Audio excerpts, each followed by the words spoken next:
हर drama में आखिरकार शहराम का गुस्सा अब बहुत ज़रूरत से ज़्यादा ख़त्म हो चुका था, क्योंकि शहराम ने जितना सब्र किया है अपना घर बसाने के लिए, तो जैसे अब तो वो जीनिया के साथ हर हद पार करने के लिए तैयार है।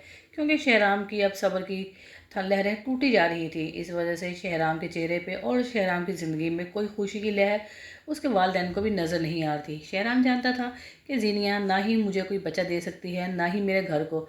इस वजह से शहराम ने जीनिया को साफ कह दिया कि तुम जिस तरह से जो कर रही हो, इससे मेरा घर ख़राब हो रहा है। इसलिए बेहतर यही है कि अब तुम्हें अपने कैरियर को देखना होगा, या तुम्हें मेरे घर को। अगर घर संभाल सकती हो ठीक है, नहीं तो तुम मेरी ज़िंदगी से जा सकती हो।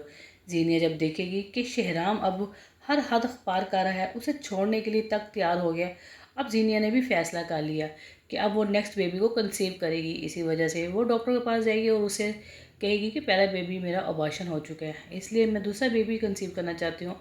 डॉक्टर कहेगी ठीक है, मैं तुम्हें मेडिसिन देती हूँ। अब जीनिया तो तैयार हो गई है दूसरा बच्चा पैदा करने के लिए, मगर यहाँ पर शहराम के दिल में अब जीनिया के लिए नफ़रत शुरू हो चुकी है, क्योंकि शहराम जानता है जीनिया उस तरह की लड़की नहीं है जिस तरह की फरियाल है।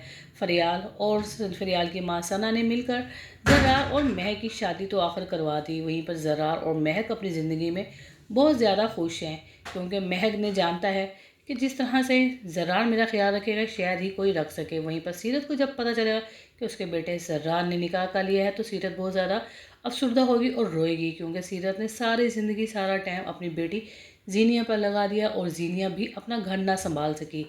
इशरत पैसे ऐशो इशरत की ज़िंदगी में सीरत और सीरत की माँ बेटी जीनिया दोनों इस कदर खो चुके थे। ना जीनिया को अपने घर का ख्याल था, ना ही सीरत को अपने इकलौते बेटे ज़रार का। ज़रार लाखों करोड़ों प्रॉपर्टी का मालिक होने के बावजूद एक किराए के छोटे से मकान में अपनी बीवी महक को लेके बैठा हुआ है, मगर सीरत को अब इस बात का दुख है कि अपने बेटे की खुशी में भी शामिल ना हो सकी।